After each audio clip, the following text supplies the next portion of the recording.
नमस्कार मित्रों। आज मैं आपसे कर्म के विषय में थोड़ी चर्चा करना चाहती हूँ कि वास्तव में कर्म क्या है। मनुष्य का जीवन कर्म प्रधान है और कर्म ही हमारा भाग्य बनाते हैं। इसलिए हम हमेशा यही सुनते आए हैं कि जैसा कर्म करोगे वैसा ही फल पाओगे। कर्म का विषय बेहद गूढ़ है, तो आइए जानने का प्रयास करते हैं कि वास्तव में कर्म क्या है। कर्म हिंदू धर्म की वह अवधारणा है जो इस सिद्धांत की व्याख्या करती है कि पूर्व जन्म में किए हुए अच्छे कर्मों का अच्छा फल और बुरे कर्मों का बुरा फल मनुष्य को भोगना पड़ता है। इससे जन्म और मृत्यु का एक चक्र बनता है और हमारी आत्मा उन कर्म फलों को भोगने के लिए बार बार जन्म लेती है और बार बार मृत्यु को प्राप्त होती है। जब ये जन्म और मृत्यु का चक्र समाप्त हो जाता है तो व्यक्ति को मोक्ष की प्राप्ति हो जाती है और उसे जन्म मृत्यु के बंधन से मुक्ति मिल जाती है। एक आत्मा केवल मनुष्य शरीर में ही जन्म नहीं लेती, अपितु 84 लाख योनियों में आत्मा को जन्म लेना पड़ता है और उसमें मनुष्य देह ही एकमात्र वो साधन है जिसके द्वारा जन्म मृत्यु के इस चक्र से बाहर निकला जा सकता है। इस प्रकार यह सारा संसार कर्म के सिद्धांत के अधीन है। ईश्वर ने इस सृष्टि का निर्माण किया और इसे कर्म के सार्वभौमिक नियम में बांध दिया।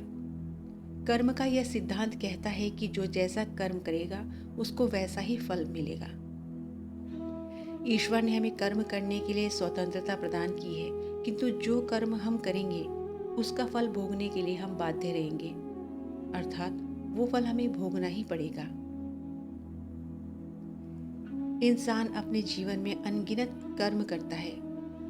कुछ कर्म अच्छे होते हैं, कुछ बुरे होते हैं। इंसान के कर्मों का फल उसे वैसे ही ढूंढ लेता है जैसे हजारों गायों के झुंड में एक बछड़ा अपनी मां को ढूंढ लेता है।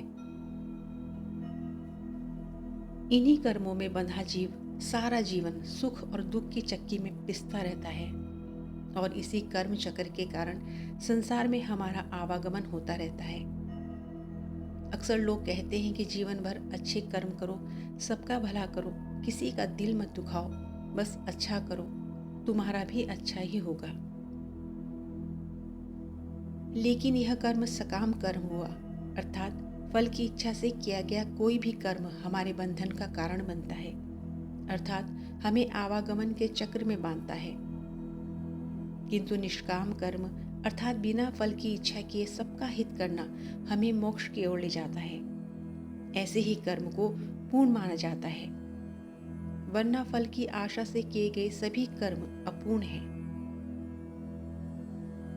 कर्म का विषय बेहद गूढ़ है, अर्थात हजारों में कोई एक ही होगा जो कर्म को अच्छी प्रकार से जानता हो और कोई भी मनुष्य किसी भी अवस्था में क्षण मात्र भी कर्म किए बिना नहीं रह सकता। हमारा सोचना, उठना, चलना, बोलना, खाना, सोना अर्थात जो कुछ भी हम करते हैं सभी कर्म के अंतर्गत आते हैं। अर्थात शरीर, वाणी और मन से की गई प्रत्येक क्रिया कर्म है। इसलिए हमें अपने प्रतिदिन के कर्मों को करते हुए बेहद सावधान रहने की जरूरत है। कर्म ही व्यक्ति के भाग्य और जीवन का निर्माण करते हैं। सृष्टि में कोई भी व्यक्ति बिना कर्म किए नहीं रह सकता है। कर्म मुख्य रूप से 3 प्रकार के बताए गए हैं, जिनमें से एक होता है क्रियमाण कर्म, जिसका फल इसी जीवन में तुरंत प्राप्त हो जाता है। दूसरा होता है संचित कर्म, जिसका फल बाद में मिलता है। तीसरा होता है प्रारब्ध, अर्थात आज हम जो कुछ भी हैं वह हमारे द्वारा किए गए पिछले कर्मों की देन है। इसी को प्रारब्ध कहते हैं। वस्तुतः कर्म ही हमारे उत्थान और पतन का कारण है। हमारे कर्म ही हमारे जीवन की दिशा और दशा को तय करते हैं। इसलिए हमें बुरे कर्मों का संपूर्ण त्याग करके अच्छे कर्मों को अपनाना चाहिए। आज यदि कोई मनुष्य बुरे कर्म करके भी अच्छा जीवन व्यतीत कर रहा है तो ये उसके संचित कर्मों का परिणाम है। जब उसके संचित कर्म समाप्त हो जाएंगे तो फिर उसे उसके बुरे कर्मों का परिणाम अवश्य में भुगतना पड़ेगा। स्वामी विवेकानंद जी ने भी कहा है, अपने विचारों पर नियंत्रण रखो, नहीं तो वे तुम्हारे कर्म बन जाएंगे, और अपने कर्मों पर नियंत्रण रखो, नहीं तो वे तुम्हारे भाग्य बन जाएंगे।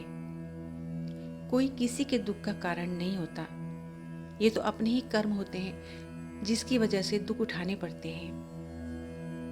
हम आज जो कुछ कर रहे हैं वह निष्फल नहीं जाता, देर सबेर उसका फल अवश्य मिलता है। ईश्वर हमें अनुकूल या प्रतिकूल जो भी परिस्थितियां देता है, उन परिस्थितियों से अपने विवेक और सामर्थ्य के बल पर आपको ही निपटना होगा। जीवन भर मनुष्य अनेक प्रकार के प्रपंचों में उलझा रहता है, अनेक प्रकार के अनैतिक कर्मों में लगा रहता है।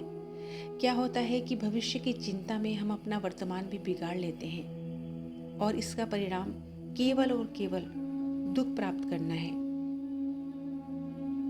लोग भविष्य की चिंता में नैतिक अनैतिक तरीके से धन संपत्ति संग्रह करने में लगे रहते हैं, और ये भूल जाते हैं कि मृत्यु ही एकमात्र सत्य है। हमारा सनातन धर्म भौतिक सुख के उपभोग को बुरा नहीं मानता, पर इसका आधार धर्म पर होना चाहिए। धर्म के मार्ग पर चलने से छल कपट ईर्ष्या लोभ जैसे अनैतिक कर्मों से मनुष्य बचा रहेगा। त्याग और परहित से बढ़कर कोई सुख नहीं है। जहाँ तक हो सके मनुष्य को इन गुणों को अपने आचरण में लाना चाहिए। भूखे को खिलाकर, प्यासे को पानी पिलाकर, दूसरों की मदद करके तो देखिए, इससे बड़ा कोई सुख नहीं है। सेवा लेने की बजाय सेवा देने का भाव आपकी खुशी को कई गुना बढ़ा देगा। इसलिए सोच समझकर ही कर्म करें, क्योंकि कर्म अच्छा हो या बुरा कभी खाली नहीं जाता।